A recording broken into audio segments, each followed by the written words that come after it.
Welcome to the regular Faroese News Report. Today, we're covering the Greenland Security Framework, the Faroese economy, domestic policy, and claims on the Arctic. All right, first up, there's a big development in the Arctic. The US and NATO have a new security framework for Greenland. President Trump announced the deal, saying it grants mineral access and expands the Golden Dome missile defense system. But NATO's Mark Rutte says that's not the case. He states that mineral exploitation was simply not discussed. And from Denmark, Prime Minister Mette Frederiksen has been crystal clear. Danish and Greenlandic sovereignty is not up for negotiation. Related to all this, Denmark is apparently planning to send up to 1,000 soldiers to Greenland sometime in 2026. This is all part of the largest ever Danish army exercise in Greenland. Joint forces are already on the ground. Okay, moving on to the Faroese economy. 2025 saw some big jumps in both housing prices and wages. Get this, house prices across the islands shot up 13% last year. That's 8 years of growth in a row.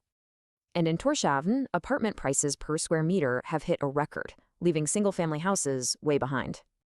It wasn't just housing either. Total wages paid out also jumped, climbing up by 7.1%. Now for a demographic shift. 2/3 of all Faroese households are now adults living without any children. All right, let's look at domestic policy. Two key debates are happening in the Lagting, touching on religion and immigration. First up, MP Jens of Rana is asking the government what it plans to do about a potential Muslim center. His stated reasons? Concerns for public peace and protecting traditional Faroese culture and values.